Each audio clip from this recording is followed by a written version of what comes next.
like my dad would design. The challenge, of course, is that corporatism has gotten in the way. I remember when my dad came home in 1996 and said, a company that's more interested in finance than it is in engineering is not going to be a car company very long. Fast forward 2008, there we were. I think we need to make sure our corporations think long-term. I think we need to make sure that we are using trade as an effective way to empower and protect our manufacturing capacity. And then I think we need to unleash ingenuity by investing in research and development for the future. This needs to continue to be the most innovative place, and Donald Trump has sold that way far away. 45 seconds. Well, to every engineer watching tonight, I know how a CNC machine works and a robotic welder. I am Michigan's manufacturing geek, and nothing is motivating me more than standing up for our manufacturing sector and our jobs, and that means taking on China. Look, I've got the bill. One I also did with Senator Slotkin. No Chinese Cars Act. We have to stop these guys from coming in to our market, lowering costs up the wazoo that only feeds their Communist Party. That's not correct. That's not going to work for us in Michigan. We can I really hate when they do this. affordable cars I really here hate in when they're Michigan without having the Chinese come in and eat our lunch. Not on my watch. 30 seconds. There's a reason that the UAW has endorsed me in this race. And they endorsed me in this race because I understand that the biggest challenge we have right now, the thing that is throttling our ingenuity, is the fact that our corporations are a lot more interested in a quarterly bottom line than they are in the long-term sustainability of manufacturing. I think we need to think differently. That means standing up to Wall Street, not taking their money to run your campaigns. And at the end of the day, the reason I believe in money out of politics, then money in your pocket and Medicare for all, is because as long as we're taking money from those corporations, we are not going to regulate them. 30 seconds. Look, I have taken on Vladimir Putin when he stole my constituent, Paul Whelan, and held him in a Russian prison for 5.5 years. I am taking on China now and standing up for our jobs and not letting them flood our markets through the north or the south. Their technology cannot come in here. This is about our way of life in Michigan. This is squarely why I am running for U.S. Senate, to articulate this and defend it and protect it at the lawmaking table. Time to wrap up this debate, if you can believe it already. You've done a great job in keeping with your time frame. I came into this debate a bit late, 60 seconds with closing statements. Beginning with you. I forgot it was happening. We just celebrated our 250th anniversary. I know what my life would have been without the opportunity to be born here. I saw that firsthand in summers in Egypt. I know what America can do for somebody. I also knew that 15 miles away, there were kids who never got that same opportunity. We have to build an America that can be what it was for me, for all of her kids. And that means we've got to take on the ways that corporate greed have gotten in the way. We need to stand with working people, stand with unions. We need to take on oligopolies and billionaires. We need to guarantee health care through Medicare for all. Across my time touring this state, town hall after town hall, you could be in a church in Detroit, you can be in a living room in Lansing, a VFW hall in Escanaba. People say the same things. It just shouldn't be this hard. Shouldn't be this hard to afford your groceries. Shouldn't be this hard to pay your rent. Shouldn't be this hard to see a doctor in the richest, most powerful country in the world. Agreed. And that means we've got to build a movement of people to get money out of politics, put money in your pocket, and pass Medicare for all. I hope that you'll join us in building that movement. It's the many versus the money. Congresswoman, 60 seconds. I am fed up and fired up. I am fed up with Michiganders getting screwed over by bad policies that are coming down from the Trump administration that do not understand the first thing about us and that are raising our costs and impacting our way of life and coming for our jobs. I am fired up, though, to be your next U.S. Senator. I am fired up to lead for us on day one and when it matters and to be in this fight alongside you and your families. All 83 counties in this incredible state of ours, the largest state geographically east of the Mississippi, deserves its workhorse, and that is me. That is why I am on this campaign trail, listening to you, hearing you, and leading in that order. That is my ethos. That is why I am running. Let's go beat Mike Rogers, send him back to Florida a second time, and make sure that Michigan shines at the lawmaking table. The send him back to Florida one thank you both for being here. I know it takes a lot of time and effort to do it. I know you know how much I appreciate it. I just want to make sure I say it publicly to both of you. I want to thank Amber and all of my colleagues here at Wood TV, our corporate staff who has been doing a great job and helping us from the get-go, to all of our partners around the state that are carrying this debate tonight. And particularly, I want to thank everybody who has just been here on the ground and helping us. A reminder to join us back here on Thursday night for a debate with the Republican candidates for governor. Good night from Grand Rapids. Thank you. All right, I'm not really interested in watching the Republican governor debates because they're basically all the same. I got into this super late because I forgot this was like a time. I forgot this. Oh my god, did they okay. Whew. I thought this was a I thought this was Kalshi again because I really hate when the news puts betting markets up as if they're like real metrics to look at.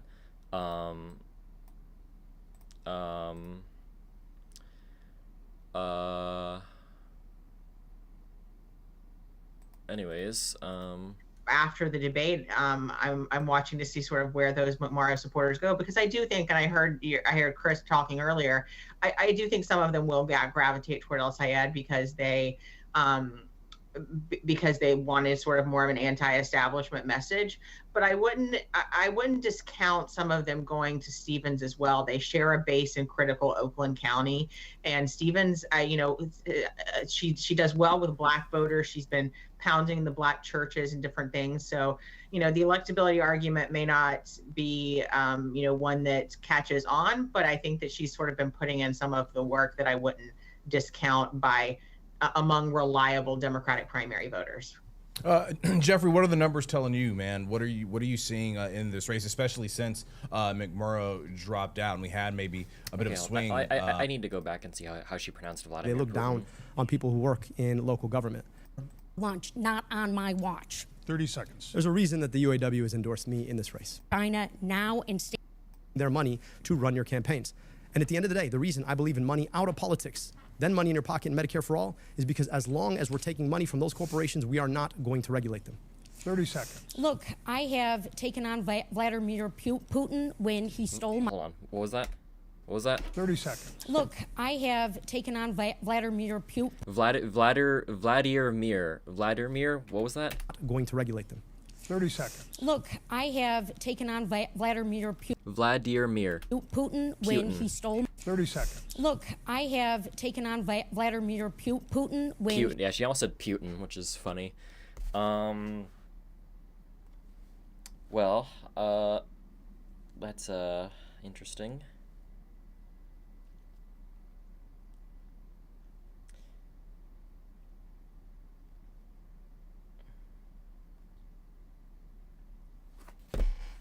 Hold on, I gotta drop a link to the stream. Ah, dang it, hold on.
Okay, hold on.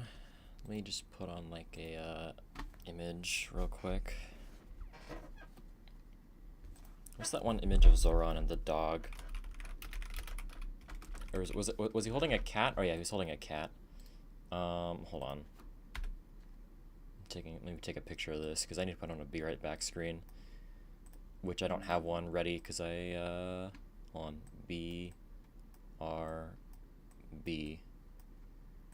Save image.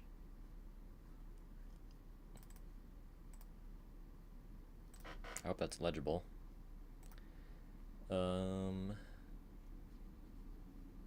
Okay, hold on. How do I do this? I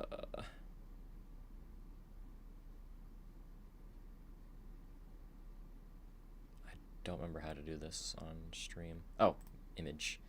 Add source. Add source. Browse.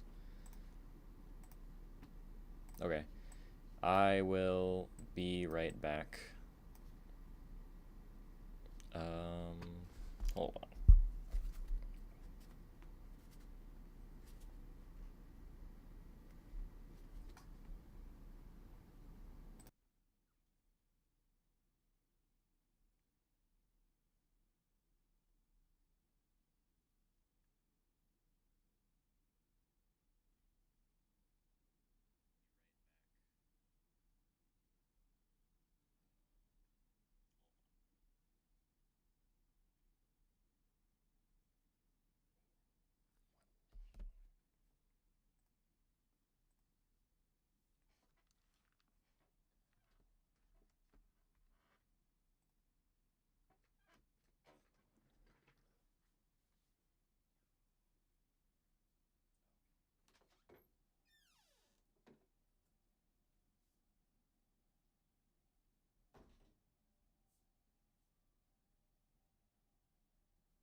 What is up? We are back. And as I was saying, I was late to this. Hold on, what are they showing right now? Them Okay, very it's well, just not some, just on commentary Medicare. afterward. I'm gonna offer my own commentary. So I was late to this. Oops, oopsie daisies. Big whoops, because I forgot when it started. When does this start? Hold on. I forgot when this started, is the point I'm trying to make. And I was just busy doing something else until I was like, oh shit, the Senate primary debate's on. So, I'm gonna go back and watch this and offer some commentary on the Senate primary. Ability, but you could, if I'm El Sayed, I would note that Are these ads? Presidential elections. I always like it when we agree. What is this? What is this? What's wrong with the audio here? Obvious corruption. What is going to happen to check that? Somebody that's going to serve our local community like Gerald Ford did. I want roads fixed. Working for things that are positive for Michigan. Tonight, night one of debate week. An open U.S. Senate seat. 2 candidates. 2 visions for Michigan. Abdul El Sayed. There really is an opportunity to either pick politics as usual or politics is different. And people desperately want politics is different right now. U.S. Representative Haley Stevens. I see this as a made-in-Michigan moment. We have a story to tell, and we need a champion in the United States Senate. Who earns the chance to carry the Democratic banner into one of the most consequential Senate races in the country? I really The love choice how our is country yours. makes these ads Live they're from the so Wood hype TV studios when in it's Grand like a Rapids and your crucial local election They headquarters. make it so. This is night so one crazy. of debate week in Michigan, Democratic Senate primary. Good evening. I'm Rick Albin, your moderator for tonight's debate, along with Amber Crisco, who will be here with viewer questions.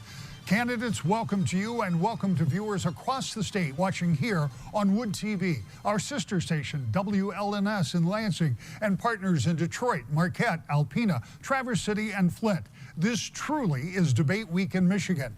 Here's a quick review of the rules. Each question goes to each candidate for a 60-second response in an order determined by a drawing earlier in this process. A 30-second rebuttal will follow after each candidate has given their initial response. The only possible change to that would be for the final question. Depending on how much time is left in the program, we may eliminate the rebuttal or... Oh yeah, I had playing on my phone. Whoops. Oops, sorry guys. Hold on. My bad. My bad. or adjust the length of time to answer the question. There is no opening statement. There will be a 60-second closing. All right, It is time for our first question in Debate Week in Michigan. Again, welcome to both of you. The first question will go to you, sir. The number one issue facing people from coast to coast and right here in Michigan is no surprise. It's inflation, it's affordability. Everything costs too much. You can't fix it all. But if you're elected to the U.S. Senate, tell me one proactive thing you would do to make Michiganders' lives more affordable. 60 seconds, sir. I've been up and down my state, 110 different cities, 450 public events. No matter where I go, people say the same thing. I just make Michiganders' lives more affordable. Okay, 60 seconds. Okay, what should we do to make things more affordable? So the main focus is, what should we do to make things more affordable? Let's see what Abdul says. I've been up and down my state, 110 different cities, 450 public events. No matter where I go, people say the same thing. I just can't afford to live here anymore. I'm so worried about the price of groceries. I can't afford my gas. It's $5. I'm worried about getting sick because I can't afford my deductible. There's a number of things we need to do. Number one, we need to tackle healthcare by guaranteeing everybody healthcare without a deductible, a premium, or a copay through Medicare for all.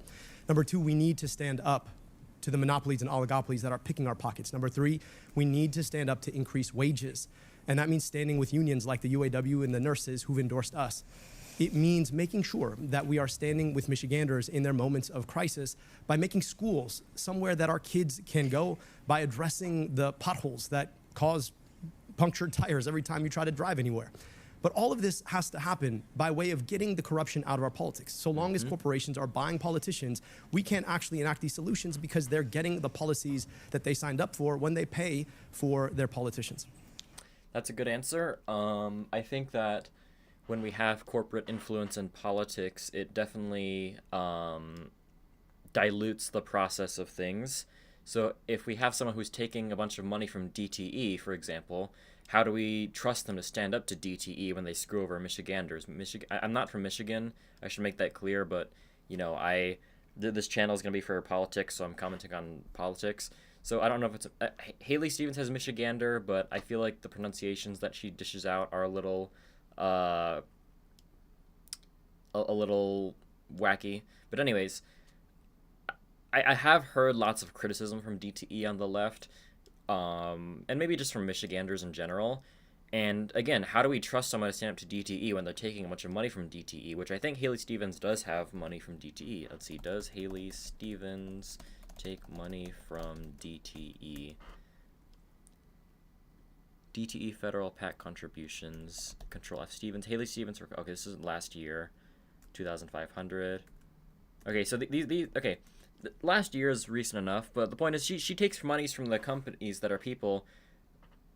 Okay, this is a Facebook post. As you complain about DTE today, remember that Haley Stevens has pocketed $15K from DTE. And the main focus here is, how do you trust someone to regulate and tax a corporation fairly if the corporation is paying off the politicians? So very good point from Abdul here. Congresswoman Stevens, 60 seconds, please. Well, thank you so much, Wood TV, and to everyone across Michigan tuning in tonight. As your next United States Senator, I will run through anyone and anything to lower costs. My no tariff on groceries bill. My bill to lower your utility bill. Look, I'm the only person running for United States Senate in Michigan who is not a millionaire. I am not trying to sell a book or a podcast. I'm the only one on this stage who doesn't have a talent agent trying to pitch me for paid speeches. And unlike my opponent, I'm not running at the first mic or camera I see. Instead, my head is down doing the work for the people of Michigan who need the work to be done. We do not need a celebrity senator. We need a workhorse. And as the most effective lawmaker for Michigan in the House of Representatives, if you want a fighter and an effective leader for our state, that's me. Dr. El-Sayed. Okay, that was a little vague. She mostly took some digs at Abdul, saying like, oh, he's a millionaire, we don't need a celebrity senator, when the question is, how do we make life more affordable? She brought up the no tariff on groceries bill. I don't know what she's trying to get at there. Well, okay, she's saying, she brought up no tariff on groceries, and what was the other thing? It was like, hold on, she brought up something else.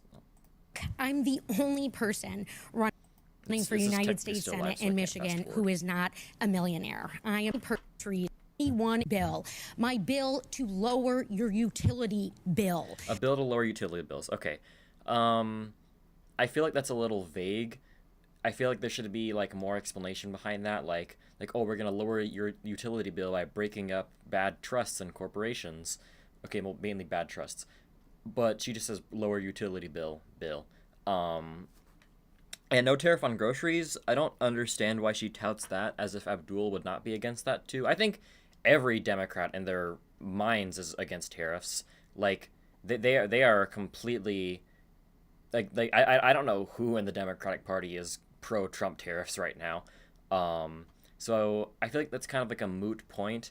The lower your utility bill. See, lower your utility bill. It doesn't roll off the tongue well. That I would want to see like some more details on. I hope she brings that up again so we have some more details on that. But she spends too much time of this like attacking Abdul and not like answering the question of what do you do to make life more affordable for Michiganders. So let's go back ahead a bit. An effective leader for our state. Oh, another thing is she brought up being Michigan's most effective legislator. That kind of goes either way, because a criticism that people often give of people like Bernie Sanders is, oh, he's only signed one bill, or not signed. He's only passed one bill, and it was a useless bill. I think that how I personally judge members of Congress is not by the bills they specifically pass, but how they vote on bills that are proposed in Congress. For example,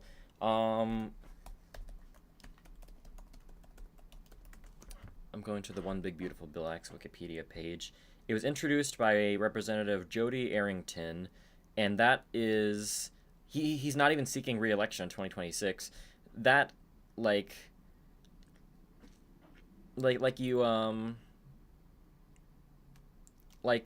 it is his bill technically, but like it's not like people are saying like, oh, he's the guy that did the One Big Beautiful Bill. Like no one really. I just don't think people really care that much. Again, it matters most to me. What matters most as a member of Congress is not the bills that you specifically pass, but the bills that you vote on and how you vote in the Senate or House of Representatives. So I think saying like, oh, I've passed the most bills, it doesn't mean much to me. That's me. Let's see what else. We also don't need politicians bought off by corporations. In this race, you've probably seen ad after ad after ad. Not one of those ads was brought to you by the Congresswoman's campaign. All of them brought to you by corporate PACs and APAC, trying to buy a politician who's going to do their bidding instead of yours. That's been the story of our politics for far too long. The question is not whether or not you're a millionaire. The question is whether or not you are bowing down to billionaires. And for too long in our politics, we've watched politicians beg for those dollars only to do that bidding when they actually get to office. That has been the story of my opponent. If you want politics is different, I'm the only one who's never taken a dime from a corporation. Congresswoman, 30 seconds. Well, look, transparency is Okay, hold on. I have to stop right here. I'm scrolling Twitter on my laptop. Apparently, Netanyahu himself is commenting on the debate. What? Wait a minute. There's... What? This is from 4 hours ago. Yeah, apparently, Okay, wait, never mind. Okay, he's not on the debate, but, like, apparently 4 hours ago, Netanyahu called out Haley Stevens. That's interesting. I'll pull that up later. Anyways. So important, and this is why I have look, transparency is oh so important, and this is why I have released my tax returns. My opponent, Abdul, he said that transparency is key, but yet he hasn't released his tax returns. Abdul, you talk about getting money out of politics and putting money in people's pockets, but who is putting money in yours? What are you hiding? Moving to our next question, it'll be first okay. you. I'm not the biggest fan of a politician not releasing their, excuse me, there it is, tax returns. But that's, I'm not saying it's a non-issue, because I know hold on,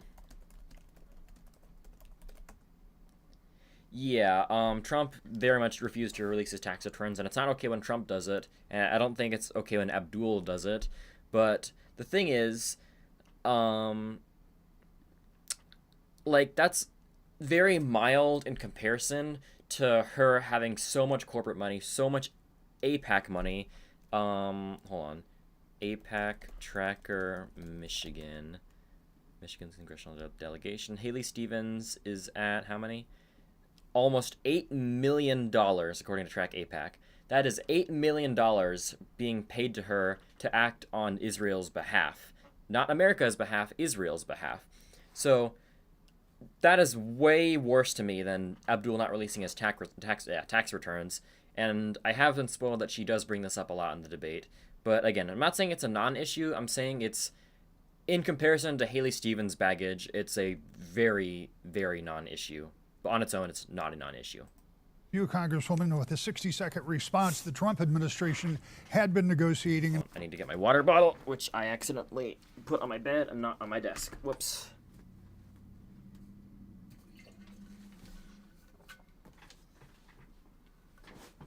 Stay hydrated, everyone. Let's get those headphones back on. Anyways.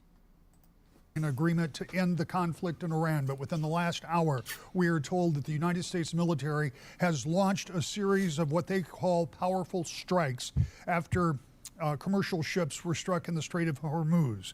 The question is, what should our policy be going forward with Iran? 60 seconds. Well, our next United States Senator has one mission and one mission only, and that is to fight for the people of Michigan and represent the people of Michigan's interests. Donald Trump selling us out to this war in Iran that no one asked for, that is raising costs for every Michigander, is totally unacceptable. But here's the deal. In terms of the goal that I have long fought for and pushed for in the United States House of Representatives and what I will work for in the United States Senate, we need long-term peace. Donald Trump has failed us. The Prime Minister of Israel has failed in that regard. And he was just coming after me on this today. Look, I am unafraid, Michigan. You are my North Star, and no illegal wars, no unilateral wars at our expense. Okay, 60 good seconds. answer, I guess. I think it's worth asking why we got into this war in the first place. There is one man who's been wanting this war fought, and that is the Prime Minister of Israel. And the reason that we've seen this war fought is because the impact of AIPAC in our politics. AIPAC has spent tens of millions of dollars in attack ads against me or ads lying about the Congresswoman's record. They clearly want one individual, and it's not me. And ask yourself why it is that we are paying $5 gas, why it is we can't seem to get out of this quagmire. It's because for too long, our foreign policy has been handed to us by the likes of the State of Israel and AIPAC, who has made sure that Democrats and Republicans are doing their bidding. I don't take that money. They are spending against me because they've called me the most dangerous candidate for the U.S.-Israel relationship, because maybe I don't want to waste our money fighting wars we don't need to spend, and instead I want that spent here to rebuild our schools here, to make sure we have functional infrastructure here in Michigan, to make sure that we have healthcare here in Michigan. And so long as our politicians continue to be bought off by AIPAC, do not be surprised when we fight wars that are in their best interest, to annex Lebanon, or to do genocide in Gaza. Congresswoman, 30 seconds. Well, Abdul, I would... Okay, let's see how she responds to this. Hold on 1 second.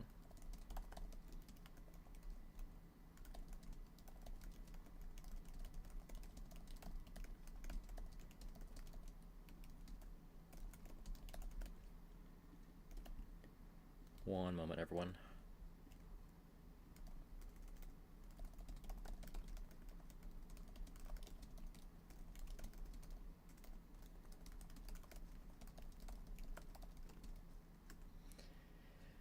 Okay, so Abdul had a very good answer, to which that the reason we're in this war in the first place is because we're doing Israel's bidding, and he mentions how Haley Stevens is supported by AIPAC, and he says, like, I'm not going to be a politician bought up by AIPAC. That is a very strong answer.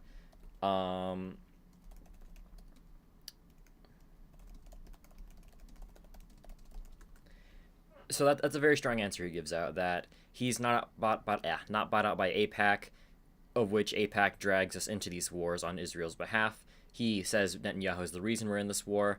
Very good answer from him. Let's see how Stevens responds. I would say no one is afraid of you. And in fact, the GOP is spending thousands of dollars to prop up your campaign because they think... Okay, I have to interject already. Saying that the Republicans are propping up Abdul's campaign, I don't know how true that is. I mean, it could be true. I honestly have no idea. But when she brings this up, I feel like this is kind of a moot point because the Democrats have done this before themselves. They propped up, I believe it was Bernie Moreno. Did Democrats prop up Bernie Moreno? Yeah. First result, New York Times. A Democratic group is spending $2.7 million on a TV ad promoting Bernie Moreno, who is endorsed by Donald Trump. So Democrats have intervened in Republican primaries before. So, I mean, yeah, it's bad the Republicans are intervening in the Democratic primary because they think Abdul is more beatable.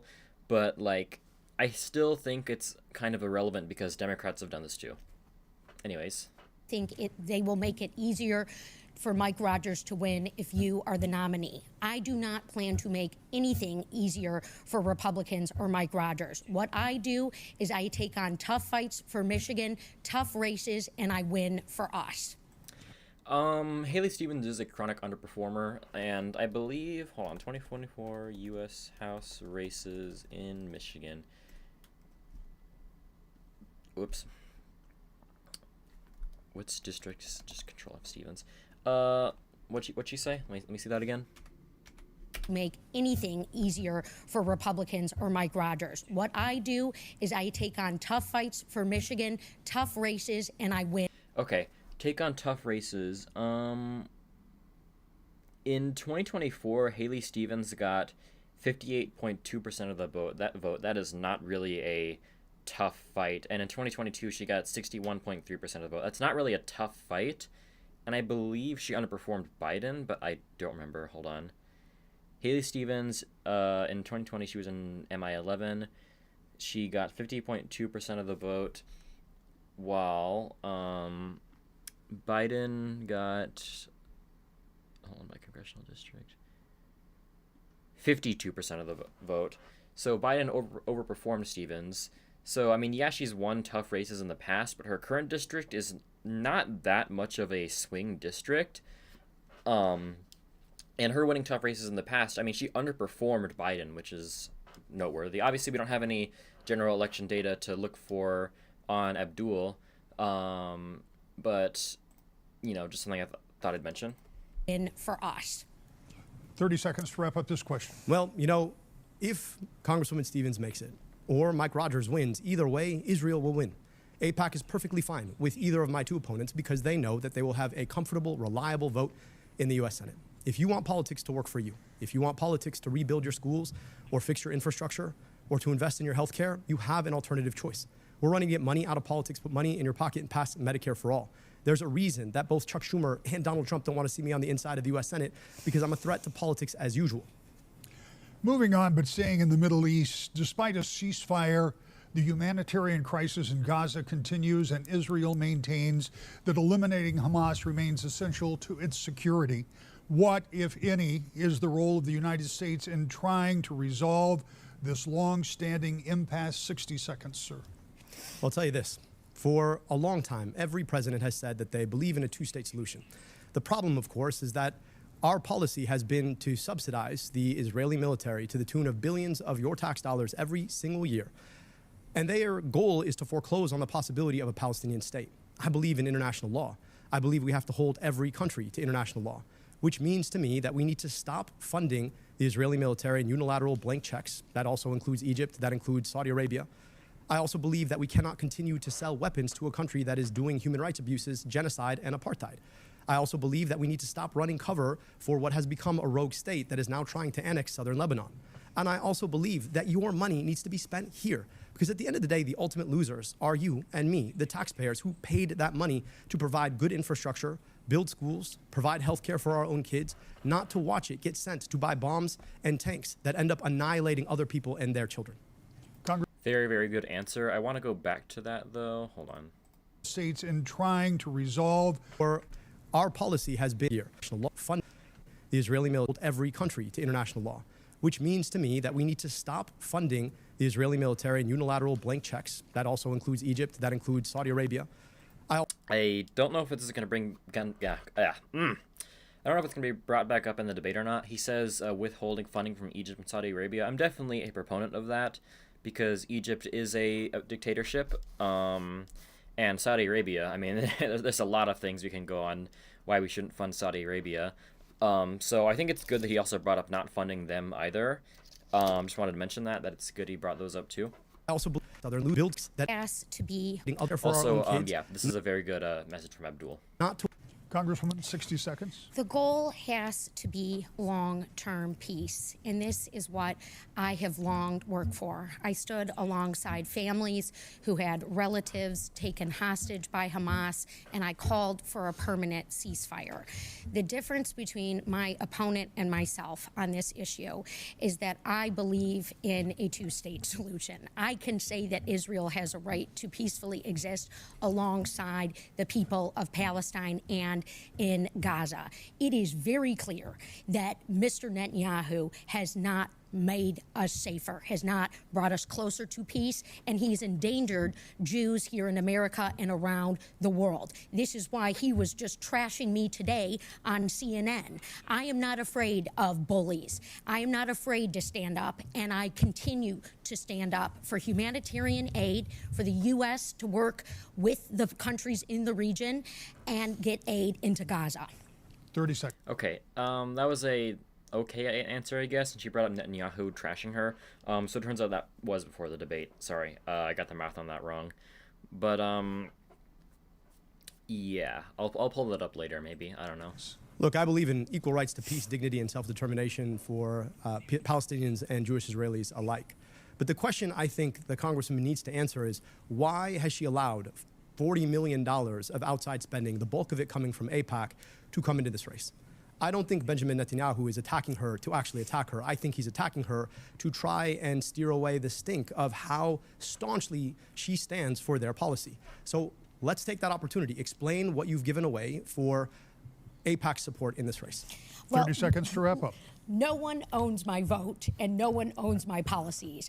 Anyone who is contributing to my Senate campaign is doing so because of my proven record of fighting for Michigan. What I did when I served as chief of staff on the U.S. Auto Rescue, saving 200,000 Michigan jobs, and what I have done to get the CHIPS and Science Act passed and signed into law. What my opponent needs to answer is, why is the GOP spending thousands of dollars to prop up his campaign, saying that he will make Mike Rogers the next U.S. Senator? All right, we're going to move on. As I told you before we started, we have a lot of viewers. That was a pretty bad answer, I'm not going to lie, because he mentioned how $40 million is in the race bulk from AIPAC propping her up, and he didn't mention the $8 million she has directly from AIPAC, but I mean, it's there regardless, and she says no one owns my vote. And what'd she say after that? Hold on.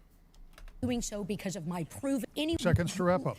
No one owns my vote and no one owns my policies. Anyone who is contributing to my Senate campaign is doing so because of my proven record of fighting for Michigan. For Israel. You say Israel. What I did when I served as chief of staff on the U.S. Auto Rescue, saving 200,000 Michigan jobs. Okay, so this is an interesting thing that I want to bring up. I've never really talked about this on social media before. I've only talked about it in my own private community. So I once asked, hold on, I'm going to pull up the exact wording so I don't get this too wrong. Politicians should be judged by A, their past accomplishments for their constituents, or B, their present-day plans for their constituents, and everybody I asked said they should be judged by their past accomplishments for their constituents. And something that Haley Stevens brings up a lot is how how Obama appointed her to, I don't remember, hold on, Obama helped her save Michigan jobs. That's good.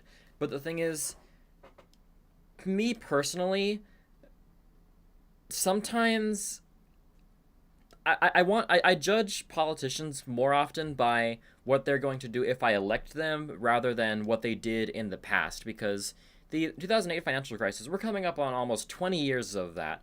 We're coming up on that being almost 20 years ago.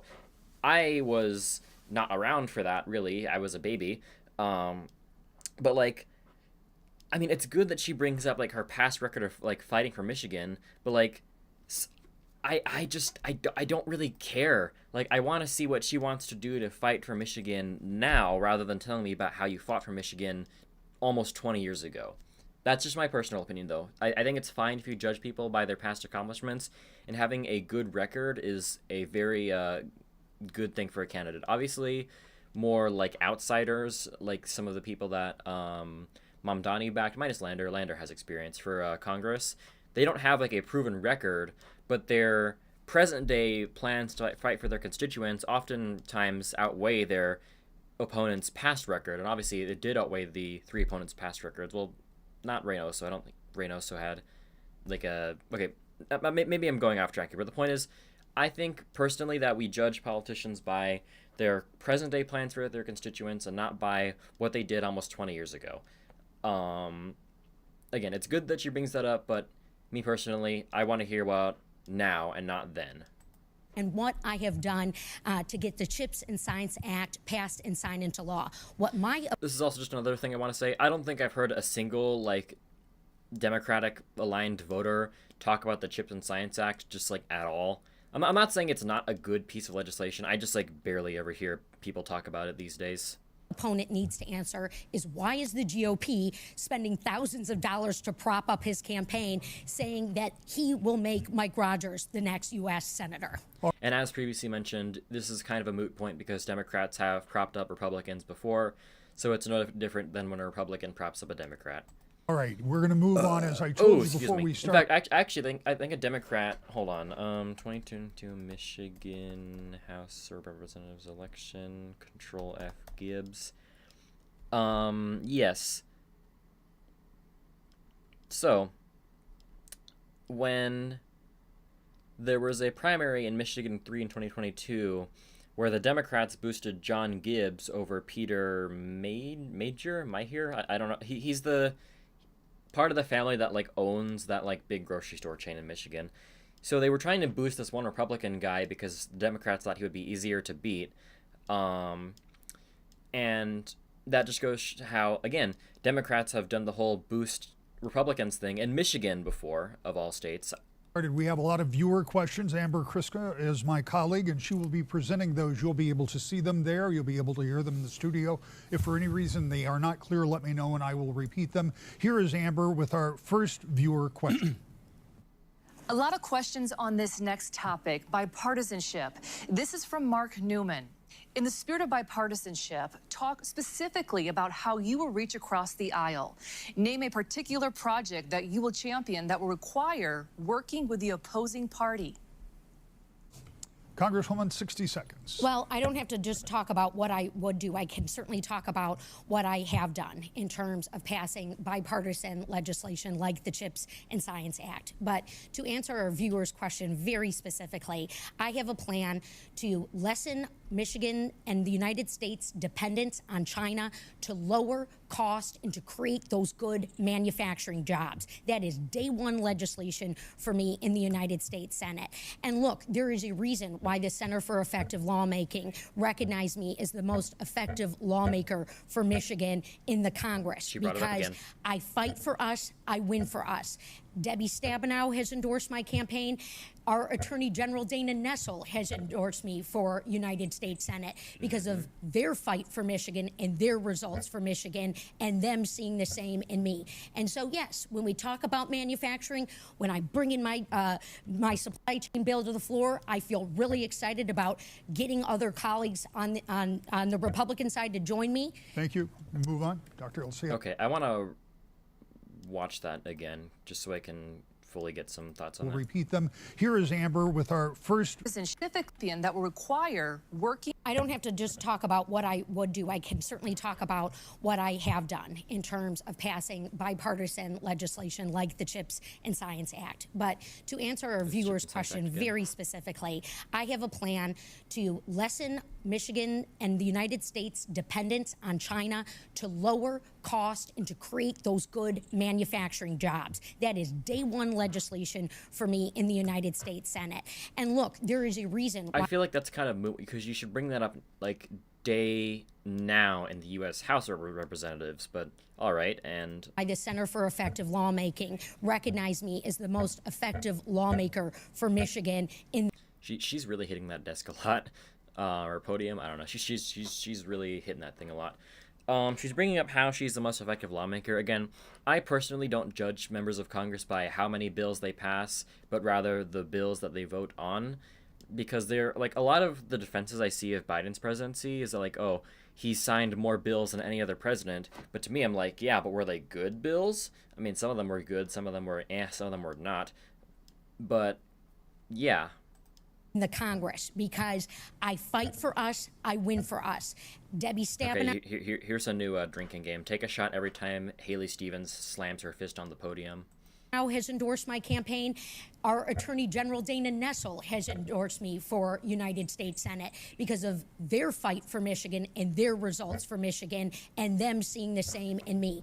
And so, yes, when we talk about manufacturing, when I bring in my my supply chain bill to the floor, I feel really excited about getting other colleagues on the Republican side to join me. Thank you. We move on. Dr. Elsia, I had 60 seconds. I'm proud to have been endorsed by the UAW. And the reason that they've endorsed me is because they understand that I am a fighter for working people. I can tell you that there is bipartisan support already to blow up the USMCA, which has been a cancer on our manufacturing industry in Michigan and the industrial Midwest in general. That is a bill, of course, that my colleague actually voted for. And I think there's bipartisan consensus that that has been a danger. We have an opportunity to rethink trade policy to make sure that we're protecting good union jobs in this state and in this country. And I think that means rethinking how we do tariffs. Now, Donald Trump's version of tariffs is like chemotherapy, but you give the patient all the chemo at the same time.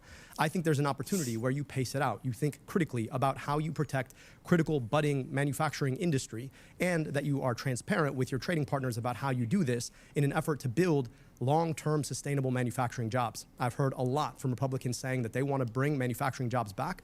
Let's roll up our sleeves, work together to get that done. 30 seconds, Congresswoman. That wasn't Well, the best NAFTA was answer a from crap. Abdul. It could have been a bit better because it's a little vague on like, let's work together to bring jobs back to Michigan.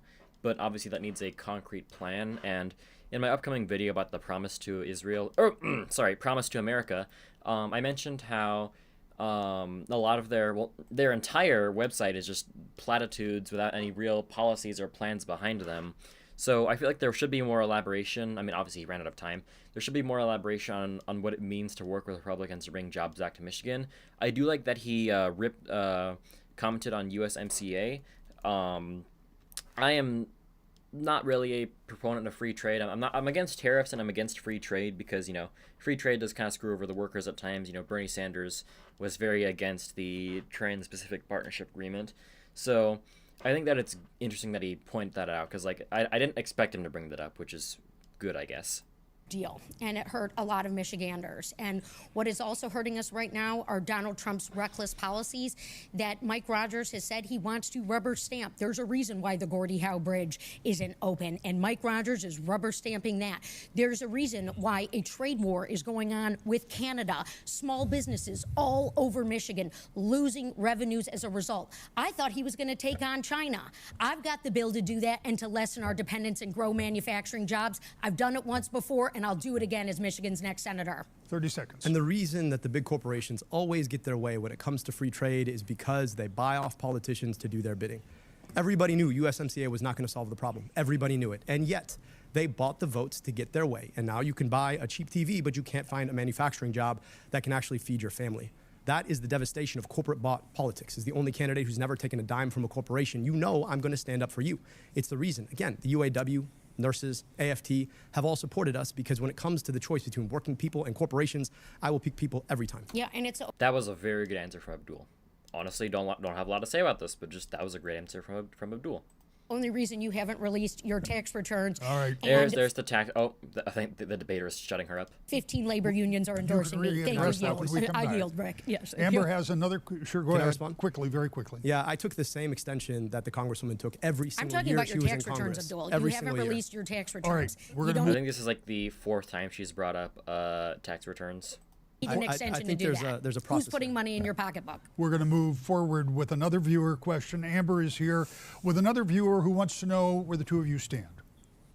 Is the Democratic Party shifting? Joe Beelan has our next question. He says, many of my friends who are Democrats are very concerned with the way the party has shifted so far left that the party no longer accurately represents their views. Will you continue on the current party path, or will you pursue your own path of leadership? 60 seconds for you. I'll pursue my own path of leadership, educated by the countless days that I spent talking to Michiganders across 110 cities, 450 public events. Now, here's the thing about it. There is no left or right. Most people out there aren't asking, where do I fit on the left-right spectrum? They're asking, can I afford my groceries when I go grocery shopping? What's going to happen if I get sick or my kid gets sick? Why does my kid's school look the same way it did 30 years ago when I went there? And the answer to that question is that for too long, politicians on both sides of the aisle have taken the same corporate corrupting money. I'm the only candidate on this stage, frankly, the only candidate running for U.S. Senate, who's never taken a dime of that money, which is why the real issue is about the people locking you out of your politics versus the people being locked out. And I will stand always on the side of the folks who are locked out. That is a pathway in our politics that I think all of us can get behind. It's not red, it's not blue, it's not Democrat, it's not Republican, it's American. Government of the people, by the people, and for the people. That is where our politics needs to go. And in the next 250 years, when we get to chart where we go from here, I hope we remember that that's what we need. 60 seconds. I will run through anything and anyone to deliver for Michigan. We've got to lower the cost. Look, there are many who want to make this run for U.S. Senate about Washington, D.C. insider deals and what's going on with our party leadership. Friends, this is about the future of Michigan. Who is going to be the workhorse? Look, I've got the receipts. I have passed big pieces of legislation. I passed my first bill to secure STEM grants for our K through 12 schools in my first year in Congress. I am ready to hit the ground for our schools, for our educators, and to stand up to the corruption and the abuse of power that we see coming down from Donald Trump. If you want to stop Trump, I'm your gal. Okay, that was a bad answer, because what was the question was, will you continue on the current party path or pursue your own path of lead? Okay, it's about if the party is changing or not. And she says, like, I've done this in Congress, I'm standing up to Trump, we got to bring down the costs.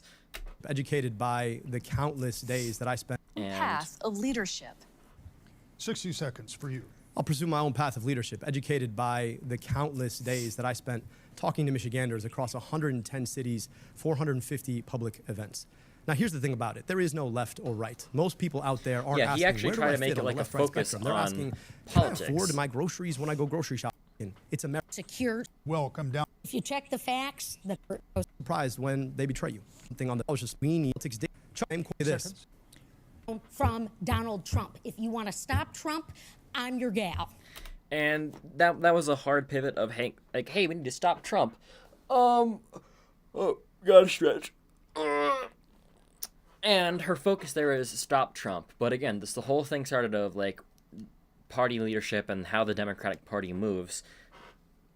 But anyways, like she didn't really make it about that. She made it about stop Trump, bring down the costs. I'm like John, Michigan. Ooh, excuse me. And Abdul actually sort of stuck to the question. I don't think those responses were the best one, either of them, but I think Haley's was way worse. The question was about the direction of the party. Is it shifting? Well, I'll tell you this. It won't shift if we continue to elect leaders who take money from the same corporations who have broken with the interests of the American public. Chuck Schumer desperately wants one of us to be the next senator, and it's not me. So if you want your politics dictated you by AIPAC or Chuck Schumer, then I'm not your guy. I think we need to go back to the idea of government of the people, by the people, and for the people. $40 million of spending in this race. I just realized that the debate, the moderator actually like called out neither of them really focusing on the question that much. But so far, Abdul's answer is pretty good. $1 million. I want you to think about what that means. That's money that buys something on the back end. So if you elect the person who took that money, don't be surprised when they betray you. Except for, again, I have the receipts as the most effective lawmaker for Michigan. I'm not trying to go viral or get a good tweet out, all right? If you check the facts, the claims that my opponent has made about eradicating medical debt are untrue. If that's all you got to run on, Abdul, well, then good for you. That's not all he has to run on, though. He's running on Medicare for all, abolish ICE, no wars abroad, money in your pocket, and out of politics. And she didn't focus on the party leadership question either. And she said, like, I've got the receipts and I fought for Michigan, but, like, that's not what the question's about. It's worth noting here that over the weekend, a third candidate that was in this race dropped out. That leaves the two of you. One of you will face Republican Mike Rogers, as you both talked about a little bit here. Congresswoman Stevens, you've been endorsed, as you said, by former Senator Debbie Stabenow, former Governor Jennifer Granholm, and as you said, by the Attorney General. You have, Mr. El-Sayed, been endorsed by Bernie Sanders, Congresswoman Alexandria Ocasio-Cortez, and a number of others. I went to both of your websites, long list of endorsements.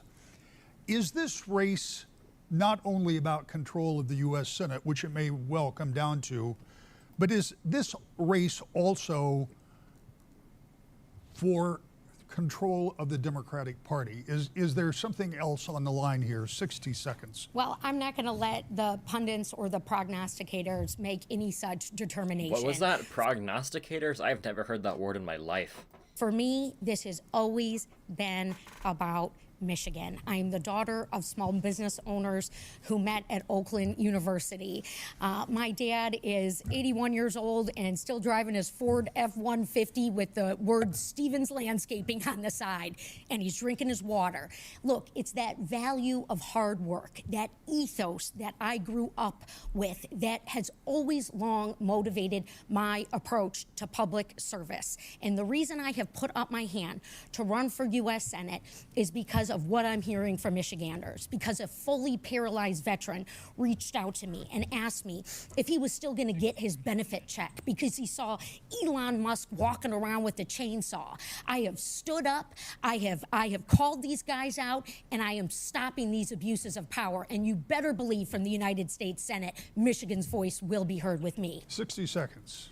I never intended to run for office. I want to be a doctor. I want to be a doctor because I could go 15 hours to my family's native Egypt or 15 minutes from where I grew up. I went to medical school only to realize that our healthcare system was, in fact, part of the problem, not part of the solution. I went into public health. We eliminated medical debt. Yes, we eliminated medical debt. We put glasses on kids' faces. We took on corporate polluters. We provided free health insurance. We did the things that for too long government fails to do under leadership that is bought off by corporations. I'm running to do three things: get money out of politics, put money in your pocket, pass Medicare for all. I'm not doing this because of some direction of a party. I'm doing this because of the Michiganders that I've gotten to see. A woman who had cancer 3 times and happened to managed to hold on to her life savings until the 3rd one. A woman who lost her entire life savings because her kid got cancer and died. People who have come and shared their burden with us. If we continue to allow corporations to buy our politicians, do not be surprised when everything gets more expensive and your job gets further out of reach. That is the politics that is corrupting now, and we need different. 30 seconds. Well, transparency remains really key here. You can see my tax returns. I've made them public. Again, I call on my opponent to do the same, because we do need to know who's putting money in your pocket, particularly if you have a talent agency getting you paid speeches. I've been busy doing the work for Michiganders. Period, full stop. Power Outage Relief Act. We're still dealing with that. Small businesses losing their revenues. We got to do supply chain security. I've got a bill for that. I am ready to go for us, Michigan, on day one. 30 seconds to wrap. Let's talk about power outages. People sleeping in dark rooms without electricity for the 4th straight day. My opponent's taking $37,500 from DTE. Ask yourself what that buys. Our politics have been deeply and profoundly corrupted by corporate money, and I want to get money out. You want to talk about transparency? There's a group called Center Forward that happened to pay for a flight for the Congresswoman and her mother to Portugal. I want to understand what she promised them in return. You want to talk about transparency? Why are there $40 million flowing into our politics right now in support of my opponent? Well, and again, I have the receipts and I have the bill to stand up to the utility Explain companies them. and to lower rates. Explain the receipts. So, yes, I've got the, You're not I've got the explaining multiple them. bills. I'll give you a chance when we come back in a moment. But first, we're going to take a break. And when we come back in 90 seconds, we're going to talk about something that has been discussed a lot in the past few months, and that's immigration enforcement and ICE. That's coming up. But first, we're going to take a break. The candidates will enter the spin room once our debate concludes. There is a QR code right now that will take you to our live post-debate coverage on Wood TV Plus. We'll be right back. We have So I skipped ahead too rising fast. paramilitary force on our streets. Necessarily facility. Come on. There we go. All right, everybody, we are in a break. Continue enforcement ICE that we have. Many people have. All right, everybody, we are in a break Continue right with the now questions at the that we Michigan have. debate. Many We are people back have to the been Michigan critical debate. Let's of listen. immigration customs enforcement ICE in the past months regarding their methods, their detention facilities. Both of you on some level had some questions, video or was problems that my with. internet? Both of you on some level had some That was the video. Okay. I think he said on some level. I don't know. questions, problems with and about ICE. If not ICE, how could we deal with the estimated millions of people in this country that didn't come through the proper channels, that we don't necessarily know who they are or where they are? I'm going to start with you, Dr. El-Sayed, with 60 seconds. What do we do with that situation? So I just want to be clear. I went to Minneapolis at the height of Project Metro Surge. I watched as our government laid siege to a city in our own country. It was awful to see. ICE is not about immigration. ICE is not about the southern border. I was on nearly the northern border. ICE is about normalizing paramilitary force on our streets. I've been clear that you can't reform ICE, you can't retrain ICE, you have to abolish ICE. Now, that's not to say that we can't secure our border. That's not even to say that we can't actually enforce our immigration policy. That is to say that we shouldn't do it at the edge of destroying our Constitution itself. ICE is a new agency. It is younger than I am. We have done this in the past in a way that respects the basic rule of law. And if we're serious about actually having a pathway in this country to a humane, thoughtful, common sense immigration system, we've got to invest in the court infrastructure that offers a pathway to citizenship for people who built a life here, that lived here peaceably, and contributed to our society. I think that's the responsibility we need to go to while keeping our southern border safe and secure. What would we do about ICE in 60 seconds? Yeah, well, before I jump to the bipartisan border security bill that I do support, it must be said very clearly that Donald Trump's ICE is completely out of control and it is an abuse of power. ICE agents from top to bottom that have committed crimes have to be held accountable, and I've got the legislation to do it. I called on Kristi Noem to go. She was removed, but no reforms took place. They took $70 billion of our taxpayer money into an ICE slush fund. This has been a failure. A temple in my district was blown up. It wasn't ICE that stood up. It was state and local law enforcement. That money needs to be redirected to those law enforcement agencies that are responsible for our safety and security. Donald Trump has abused his power. He has failed the American people, and we need change. 30 seconds. So she didn't Look, I outright appreciate say the change of abolish tone on ICE. ICE. I mean, my colleague voted to thank ICE and increase their budget. Yeah, and that's right. also, She did do that. Took money from people who run ICE contracts. That to me seems very different than what we're hearing now. I've been deeply clear. I don't take money from corporations. I don't take money from ICE contractors, which is why I can say with a clear voice, we need to abolish ICE. I think we need clarity about where folks' money comes from and what trades they make on the policy on the back end to bob and weave on these issues when these are issues of life and death. 30 seconds to wrap this. Well, it's really unfortunate yet again to see my opponent pursuing Republican tactics. There was a bill on the House floor to condemn an anti-Semitic terrorist attack that in Boulder, Colorado, that killed an individual and injured a Holocaust survivor.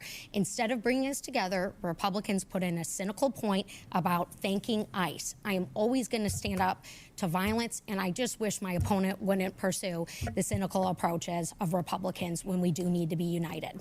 Amber's back that with was us. That was a weird pivot because let's get this out of the way. Anti-Semitism is bad. Hate against no person. I have no enemies because I have no hate for anyone. But that was a really weird pivot because here, what did she ask her before she started talking? Clarity about where folks' money comes from and what trades they make on the policy on the back end to bob and weave on these issues when these are issues of life and death. 30 seconds to wrap this. Well, it's really unfortunate yet again to see my opponent pursuing Republican tactics. There was a bill on the House floor to condemn an anti-Semitic terrorist attack that in Boulder, Colorado, that killed an individual and injured a Holocaust survivor.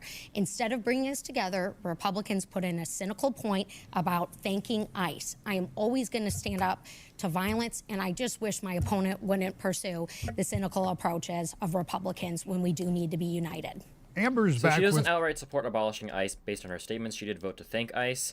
Now, if the Republicans did strap on like an additional position about that, I mean, you know, sucks to be them. Or no, that's not good if they did do that.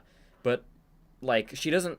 Her answers are really vague because people are really more fed up with ICE now more than ever. So I think by having a vague and like just saying like, oh, we need to stand up to ICE, like by not outright supporting abolishing ICE, it's definitely going to do something to her campaign. All right. And yeah, her answers are a lot more vague and just like off topic compared to Abdul's. With yet another viewer question. Let's do this question and then we're going to come back to some of this in just a moment. Let's do the question. Childcare is one of the biggest expenses for the average Michigan family. Jacob Exline, who is an early childhood educator, wants to know, what would your plan be to make childcare more affordable for families as a U.S. Senator? Congresswoman, Yes. 60 seconds. I have long championed affordable child care here in Michigan and across this country. And in fact, I was on the phone with the daycare centers and the families when COVID hit, fighting to secure dollars to make sure that daycare centers and the people who work in them stay open and employed. Look, the costs continue to go up. The way in which we can lower daycare costs are through the expansion of CDBG funding and grants that match what our great governor here in Michigan did. I actually went to a daycare center with her in Troy, Michigan to celebrate some of the programs that she put into place. And the other deal that we need is we need paid family leave. I'm a champion for paid family leave. We need to secure the ability for new mothers and fathers to have that precious time with their newborns. Totally agree. That's another critical step. I've got the record. 60 seconds, sir. I'm a father of 2 daughters, and the child care for our youngest, who's 3 years old, is one of the most expensive items on our entire budget. It is insane how much people have to pay. And for a lot of folks, this has become a gender justice issue. It's forcing people out of the workforce, predominantly women, and it's holding them behind from lucrative opportunities that they can use to advance their family in the first place. I think we need to make childcare free, 100% free. Now, how do we pay for that? We pay for that by taxing billionaires their wealth. We could render $4.6 trillion if we were willing to put, let's say, an 8% tax on billionaire wealth. This is not that difficult, but it's a function of our values. Do we care enough to make sure that women have access to the workplace, that children have a safe, healthy place to go, or would we rather be the kind of economy that allows billionaires to make a second billion, a third billion, a trillion, maybe like Elon Musk? That is the question we need to answer. And ultimately, so long as we allow billionaires and corporations to buy politicians, we're going to get the wrong answer. 30 seconds. This Senate seat is considered a toss-up for November, a 50-50 chance that it will go Democrat or Republican.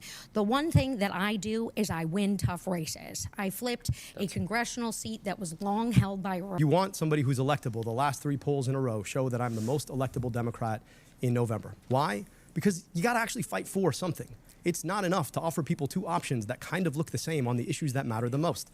If you're taking money from corporations, the same corporations, Democrat or Republican, how different are things really going to be?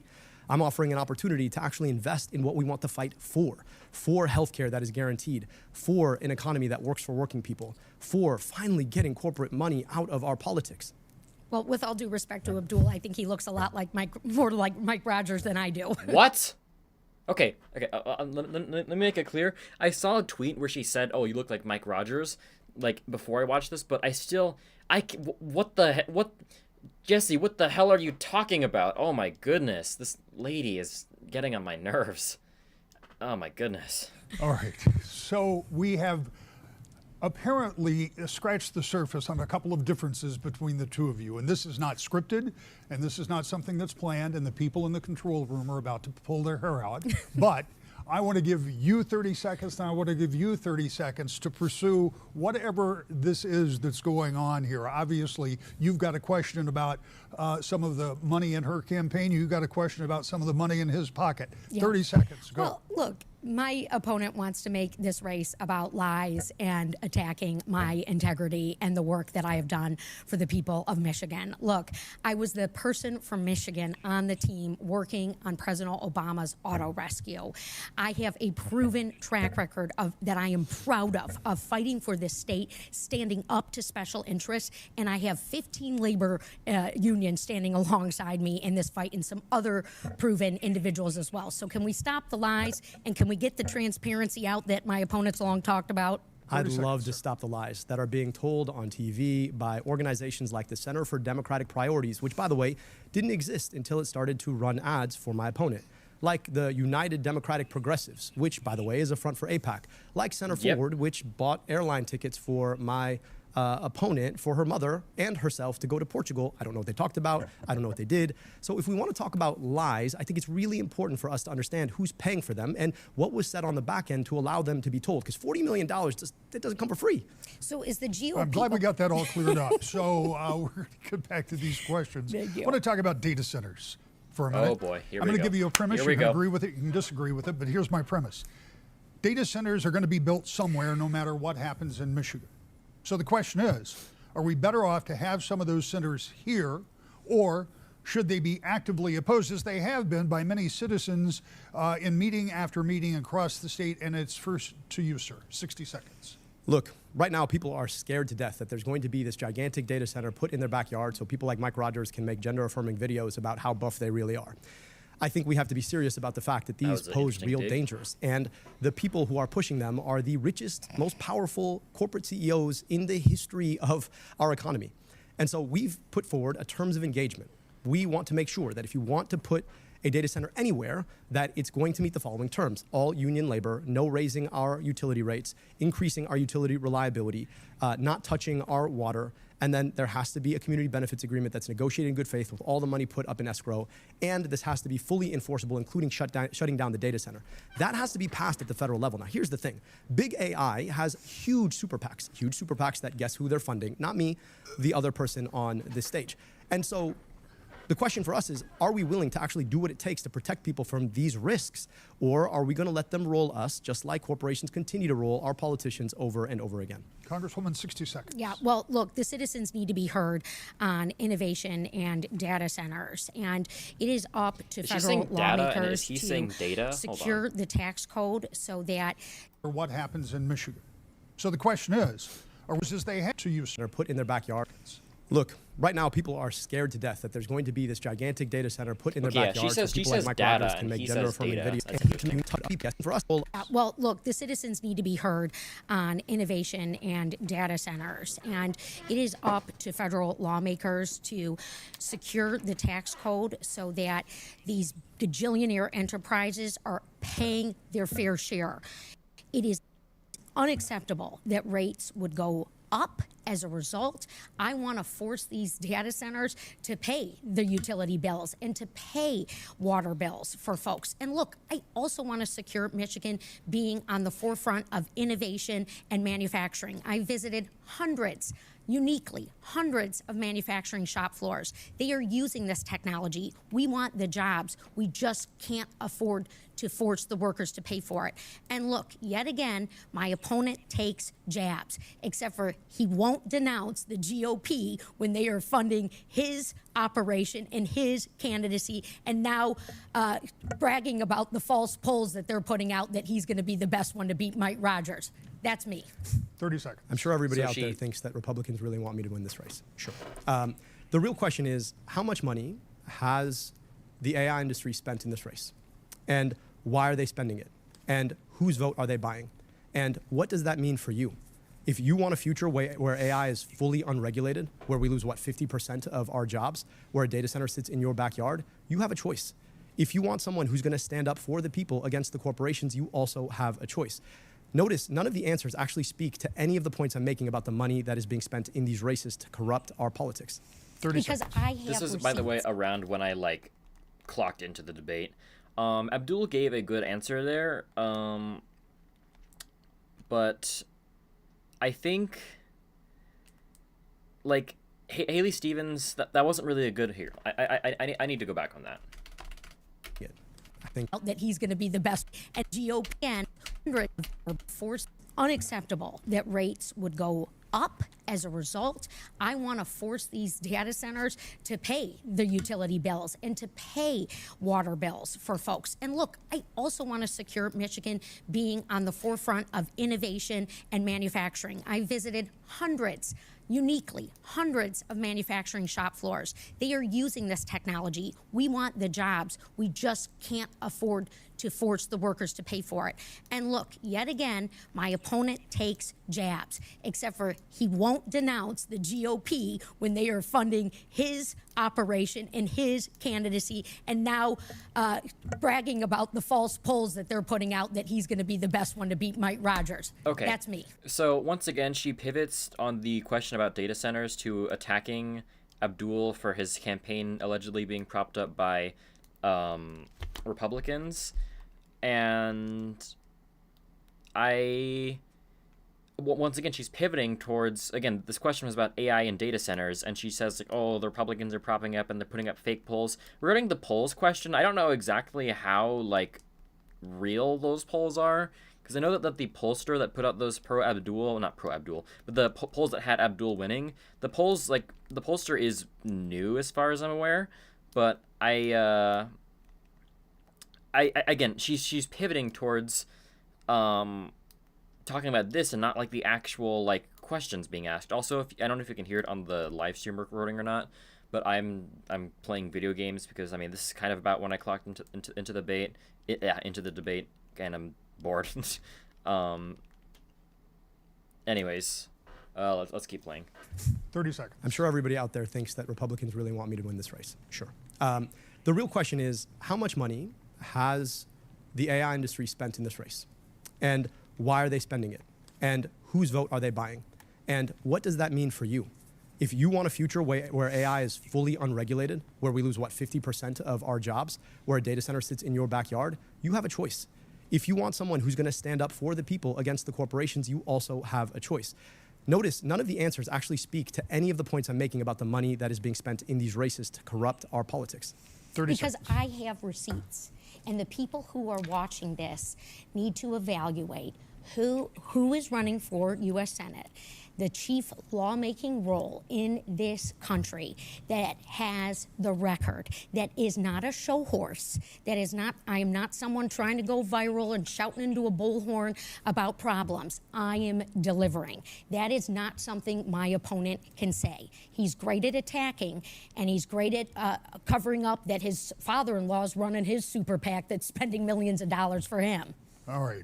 Going to move on to a question that you have both addressed because these go together. And this one will go first to you, Congresswoman. We hear a lot about AI, artificial intelligence, hear about it every day. I doubt that most of us have a really good grasp of exactly what it is, what role it's going to play in our lives going forward, what role the government has in putting guardrails on technology that few fully understand, that could be a positive game changer that is evolving all of the time and is displacing workers already. We know that that's happening. So should the government jump in the business of regulating AI? 60 seconds. Yeah, Yes. and look, Abdul is lying.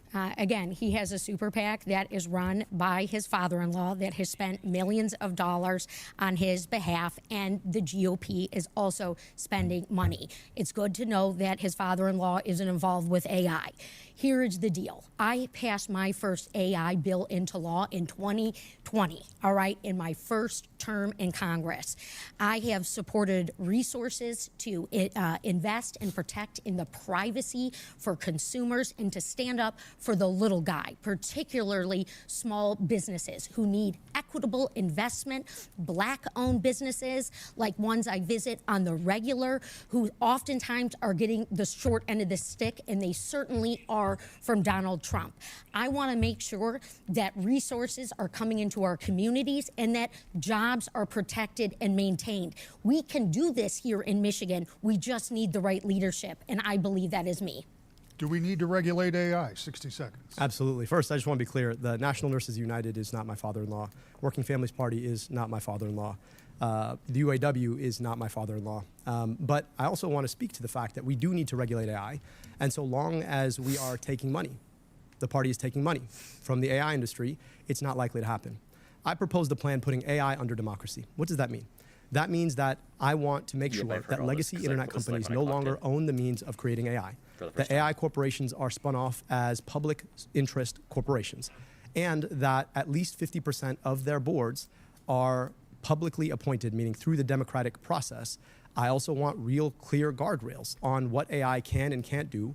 I want an agency in the government like an FDA for AIs.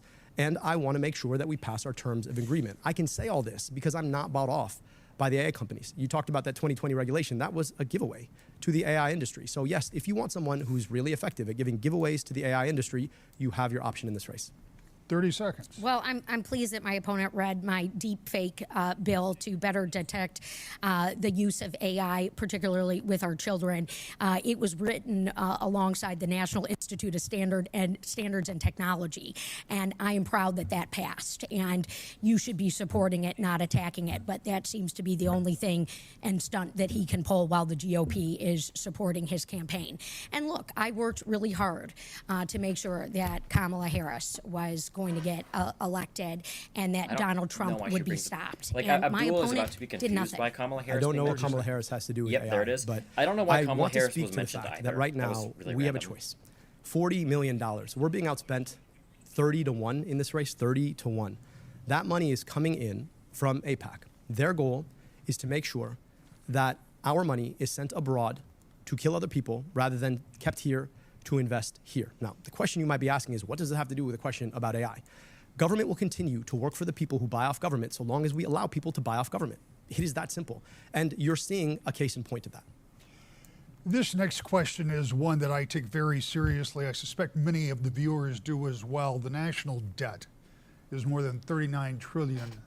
Okay, I'm not saying the national debt is not an issue. It absolutely is an issue.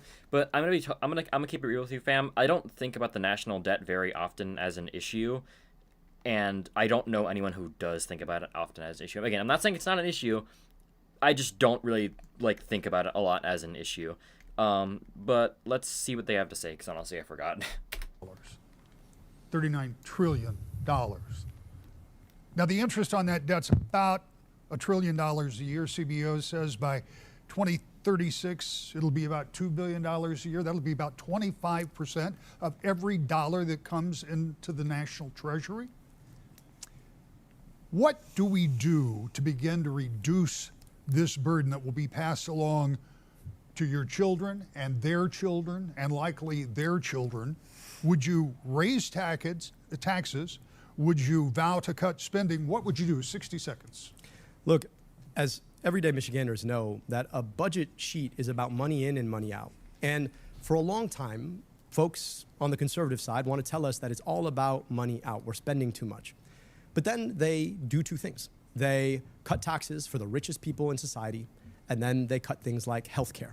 And guess what happens? They fight wars that we don't need to fight. So money out goes up, money in goes down, and we run up the national debt. And then Democrats show up, and we're trying to be effective stewards of the national debt. So here's what we need to do. We need to run the play in reverse. How about we end stupid wars we shouldn't be fighting at the behest of foreign governments? How about we start taxing billionaires their wealth so that we can return trillions of dollars to the economy? And how about we invest our money in the things that people actually need, like good education, childcare, good hospitals, and healthcare? Those are the opportunities we have in front of us, so long as we don't allow the same corporations and billionaires to buy our politicians so that they keep doing these ridiculous things. 60 seconds. Our national debt keeps me up for Michiganders, and it is very serious, in part because it is mortgaging the future of our children. And the way in which we get out of our debt and deficit mess is by taxing the growing billionaire class and forcing them to pay their fair share. We are growing our economy, except for it's just with the very, very few who aren't paying their fair share. If you listen to Donald Trump, who my opponent just admitted he didn't do anything to help stop him from getting elected, he wants to do everything for the billionaire class. Donald Trump did tax cuts for them while cutting our food assistance and our health care benefits. It's not acceptable, and it's not working. We can't look at the middle class here in Michigan and force them to keep paying. People can't pay their bills right now. People are underwater. I've had 2 working moms in the last day tell me that. It doesn't work. 30 seconds. Look, I just want to be clear. I endorsed Vice President Harris. I campaigned for Vice President Harris. I really wanted Vice President Harris to win this race. Now, ask yourself why we were where we were. Because for too long, our policy has been wrong on a number of critical issues. And it's been wrong because of the role of special interests in our politics.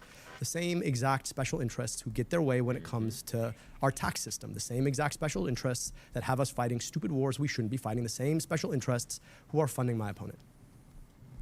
30 seconds for you. Well, look, leadership is going to get us out of our debt and deficit mess. And as someone who has my finger on the pulse of the needs of the middle class here in Michigan, you and your family, and I have the receipts and the track record of standing up for you when it matters, when 200,000 Michigan jobs were on the line, when General Motors and Chrysler were going to go bankrupt, and I worked on that initiative to save your jobs and those jobs. Look, we can use tax dollars effectively without letting our country go bankrupt.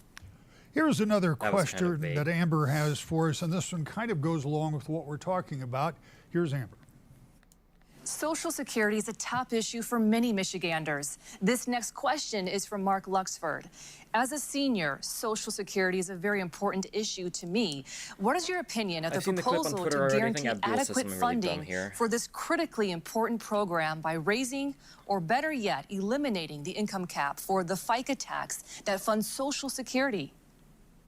60 seconds, Congressman. Well, I fully endorse that proposal of eliminating the FICA cap and making sure that folks are paying their fair share. What is going on with Social Security right now is another example of how Donald Trump and the billionaire class believe that they can rob our Social Security trust fund and force the middle class to pay for the crisis that we are going to be in. We can fix this. I have also stood up to Donald Trump today and said, rehire the Social Security workers that you have fired, because my constituents, they're on the phone trying to get access to their disability benefit, their retirement benefit, and no one's picking up. And again, these are programs that folks have paid into. I believe in it. Mike Rogers, Donald Trump, they're going to sell us down the Potomac River. 60 seconds. I've talked to so many seniors who are struggling. They're struggling because they paid their home off 30 years ago, but the property tax is getting too high. Their premium on their Medicare is unaffordable, and their Social Security just doesn't cut it. And they're worried they might lose that Social Security. So yes, absolutely, we have to lift the cap. It would make Social Security sustainable, but we've got to go further. I think we need to be eliminating the premiums, the copays, and the deductibles on Medicare, and we need to make Medicare fully sustainable by extending it to everybody. Medicare for all would do exactly that. On top of that, I think we need to be freezing property tax for seniors. Yep, if you paid off your home, I don't like at some point, we can't expect you to keep up with property taxes that are going up. Now, how do we pay for that?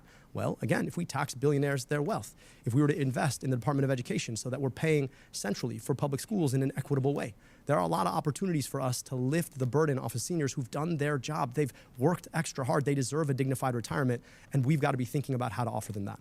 Congressman, 30 seconds. They are bankrupting the Social Security Trust Fund. It is unconscionable and wrong, and Michigan is going to have a choice about who it sends to the United States Senate to do something, who's got the vision long-term for a 6-year term to tackle a tough issue, and that is what I have done. Over and over again. I have a plan for Social Security, a plan to be able to work across the aisle if need be, and most importantly, stand up to Donald Trump and Elon Musk in this moment. 30 seconds. Look, I'm here to serve you. I'm somebody who worked in the bowels of city and county government. Those are the kind of jobs where you can't dodge tough issues. You got to show up Monday through Friday and Saturday and Sunday too. You've got to make sure people get the services that they need and deserve. And I know in places like DC, they look down on people who work in local government.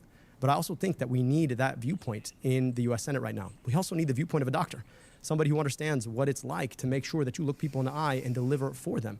And I think we haven't had that viewpoint, frankly, in a Democrat since 1969. I aim to offer that. This is going to be our final question. We're going to limit this answer to 45 seconds. There will be a rebuttal, but 45 seconds on the main question. The current economic tensions with China have created concerns that range from cheap electric vehicles being flooded into some international markets to military concerns over the buildup of China's armed forces and the dependence of our own military on Chinese goods and services. Should we be working to lessen our dependence on China, and should we How should we deal with a major competitor as well as a major trading partner? 45 seconds. My dad moved to this country to learn to make cars, and he believed in this place. He immigrated from Egypt, the place where that was not possible. And he chose to come here because this was a place where innovation, ingenuity, those were unleashed. We had the mighty UAW who was empowered to make the cars that people like my dad would design. The challenge, of course, is that corporatism has gotten in the way. I remember when my dad came home in 1996 and said, a company that's more interested in finance than it is in engineering is not going to be a car company very long. Fast forward, 2008, there we were.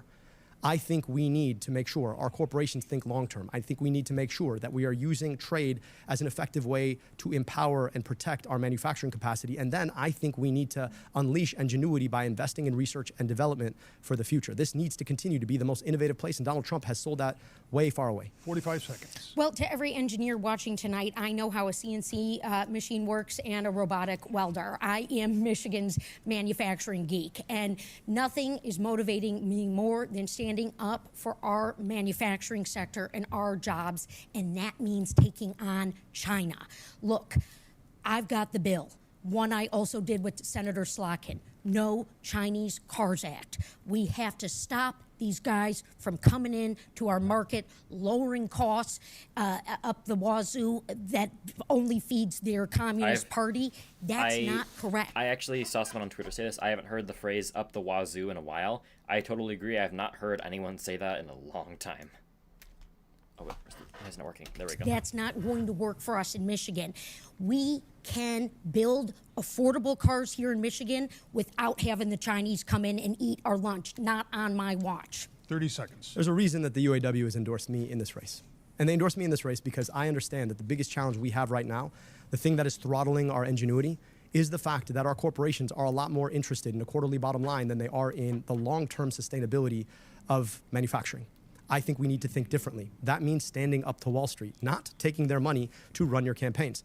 And at the end of the day, the reason I believe in money out of politics, then money in your pocket and Medicare for all, is because as long as we're taking money from those corporations, we are not going to regulate them. 30 seconds. Look, I have taken on Vladimir Putin when he stole my constituent, Paul Whelan, and held him in a Russian prison for 5.5 years. I don't know why she brings that up I am at all. taking on China now and standing up for our jobs and not letting them flood our markets through the north or the south. Their technology cannot come in here. This is about our way of life in Michigan. This is squarely why I am running for U.S. Senate, to articulate this and defend it and protect it at the lawmaking table. Time to wrap up this debate, if you can believe it already. You have done a great job in keeping within your time frame. I'll ask you to stay at 60 seconds with closing statements, beginning with you. We just celebrated our 250th anniversary. I know what my life would have been without the opportunity to be born here. I saw that firsthand in summers in Egypt. I know what America can do for somebody. I also knew that 15 miles away, there were kids who never got that same opportunity. We have to build an America that can be what it was for me for all of her kids. And that means we've got to take on the ways that corporate greed have gotten in the way. We need to stand with working people, stand with unions. We need to take on oligopolies and billionaires. We need to guarantee health care through Medicare for all. Across my time touring this state, town hall after town hall, you could be in a church in Detroit, you can be in a living room in Lansing, a VFW hall in Escanaba. People say the same things. It just shouldn't be this hard. Shouldn't be this hard to afford your groceries. Shouldn't be this hard to pay your rent. Shouldn't be this hard to see a doctor in the richest, most powerful country in the world. And that means we've got to build a movement of people to get money out of politics, put money in your pocket, and pass Medicare for all. I hope that you'll join us in building that movement. It's the many versus the money. Congresswoman, 60 seconds. I am fed up and fired up. I am fed up with Michiganders getting screwed over by bad policies that are coming down from the Trump administration that do not understand the first thing about us and that are raising our costs and impacting our way of life and coming for our jobs. I am fired up, though, to be your next U.S. Senator. I am fired up to lead for us on day one and when it matters, and to be in this fight alongside you and your families. All 83 counties in this incredible state of ours, the largest state geographically east of the Mississippi, deserves its workhorse. And that is me. That is why.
Okay, we're back. Sorry about that.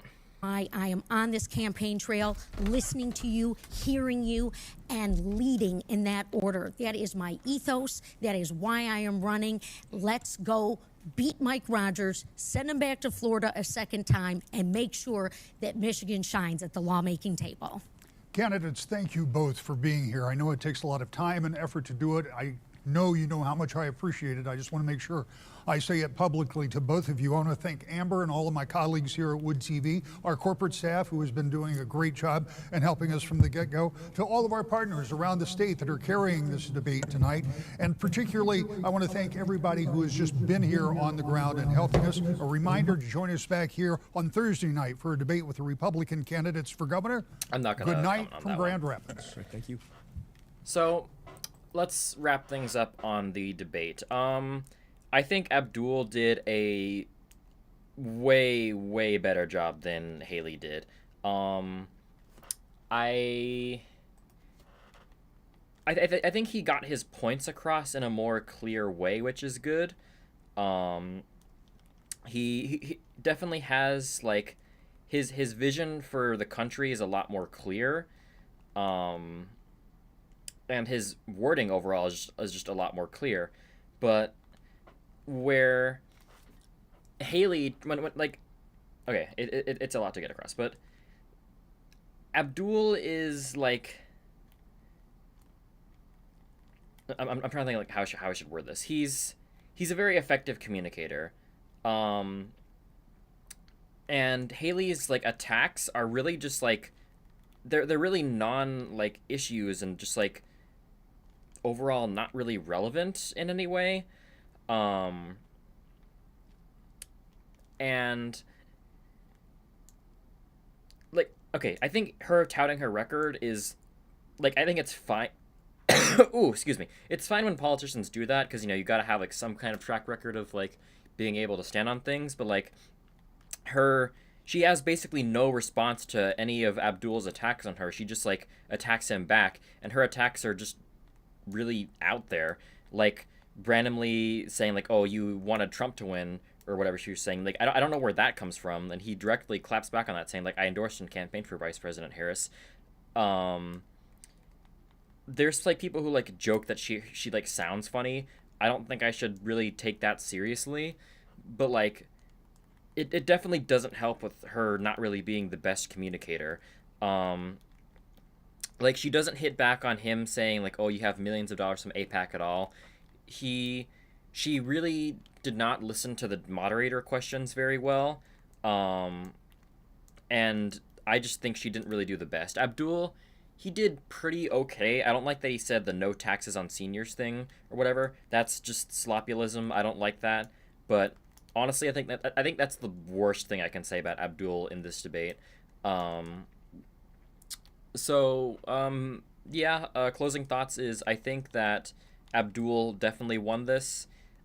Neither one was perfect. I'd give Abdul like on a scale of 0 to 100, I'd say I'd give him like an 85%, and I'd give Haley like a 35%. We'll see where this goes. Closing notes on this stream. I know it's a bit quick of a closer. I'm not interested in watching what the commentators have to say. I have a video coming out soon about the Democratic Party. I will be able to finish it probably soon, but I don't know. I have a trip planned soon, so I might not be able to put the video out before the trip unless I cram it really hard. I'll put this up as a VOD just to have something on the channel, because I'll work on like a proper channel introduction later once I get back in the swing of making videos. But this was my thoughts on the Michigan Senate primary debate, and looks like we're done for the day. So I'll see y'all later.